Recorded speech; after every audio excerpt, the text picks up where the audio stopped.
அனைவருக்கும் வணக்கம். Welcome to ஆன்மீக பாதை. இன்றைக்கி நாம் இந்த வீடியோவில் காஞ்சி மகா பெரியவரை பற்றின ஒரு செய்தியை தெரிஞ்சுக்க போகிறோம். வாங்க வீடியோக்குள்ளே போகலாம். ஒரு சமயம் காஞ்சி மகா பெரியவா திருவாரூரில் முகாமிட்டிருந்தார். அப்போது அவருடைய முகாமை முடிச்சுக்கிட்டு காரணங்கோயிலுங்கிற ஊர் வழியாக போய்கிட்டு இருந்தார். அவர் பல்லக்கில் போயிட்டு இருந்தார். அவருக்கு முன்னும் பின்னும் அவருடைய சிஷ்யர்கள்லாம் போயிட்டு இருந்தாங்க. அது ஒரு சவுக்கு பண்ணை நிறைந்த ஒரு பகுதி. அந்த காலத்தில் சவுக்கு பண்ணையிலேருந்து நிறைய கொள்ளையர்கள் வழிப்பறி பண்ணுவாங்க. இது எல்லாருக்கும் தெரிஞ்சிருந்தும் அவருடைய பக்தர்கள் மகா பெரியவா இருக்கிற தைரியத்தில் அந்த காட்டுப்பகுதியை கடக்க ஆரம்பித்தாங்க. அப்போது திடீர்னு ஒரு கும்பல் வந்து மகா பெரியவாளை வழிப்பறி பண்ணாங்க. சுற்றி இருந்த யாருக்கும் ஒன்றுமே புரியலை. அவங்க எல்லாருமே பார்க்க ரொம்ப திடகாத்திரமாக ரொம்ப பயங்கரமாகவும் இருந்தாங்க.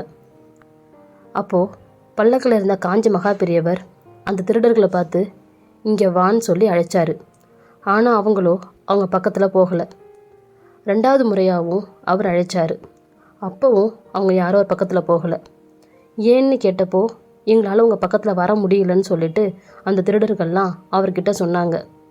அவரும் சிரிச்சிட்டு வந்த திருடர்களை ஒன்றும் கொடுக்காம திருப்பி அனுப்ப மனசு இல்லாமல் அவர் எல்லாருக்கும் 100 ரூபாய் கொடுக்க சொல்லி அவர் பக்தர்கள்கிட்ட சொன்னார்.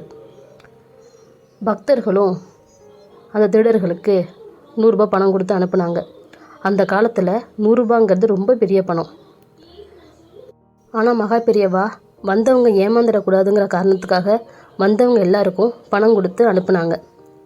அப்போது மகா பெரியவரோட சிஷ்யர் ஒருத்தவர் அந்த திருடர்களை பார்த்து கேட்டாங்க, ஏன் பெரியவா உங்களை கூப்பிட்டோம் நீங்கள் அவர் பக்கத்தில் போகவே இல்லைன்னு கேட்டப்போ அந்த திருடர்கள்லாம் சொன்னாங்க, அவரை கூப்பிடும்போது அவரை சுற்றி நெருப்பு பிழம்பு ஒன்று இருந்ததாகவும் அதை பார்த்தாலே எங்களுக்கு பயம் வந்துட்டனும், அதனால தான் அவர் பக்கத்தில் எங்களால் போக முடியலன்னு அந்த திருடர்கள் சொன்னாங்க. இதை கேட்டு அவங்களுடைய சிஷ்யர்களுக்கெல்லாம் ஒரே ஆச்சரியம். இருந்தாலும் வந்த திருடர்கள் ஏமாந்து போகக்கூடாதுங்கிறதுக்காக பணம் கொடுத்து அவங்கள அனுப்பி வச்சார். அதான் மகா பெரியவருடைய மகத்தான கருணை. இந்த விஷயத்தை கேள்விப்பட்ட அவருடைய பக்தர் ஒருவர் திருடர்களை பிடிக்கிறதுக்காக முயற்சி பண்ணார். ஆனால் மகா பெரியவரோ இதுக்கப்புறம் அவங்கள பிடிச்சி நீ என்ன பண்ண போகிற, அந்த திருடர்களை பிடிக்கிறதுக்கு போடுற பணத்தை வேறொரு நல்ல காரியத்துக்குள்ள போட்டு அவங்க வாழ்க்கைக்கு உதவலான்னு அறிவுரை கூறினார்.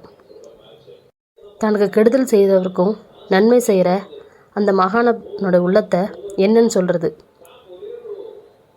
மகா பெரியவா அவரை நம்பி யார் வந்தாலும் அவங்கள ஏமாத்துறதே இல்லை.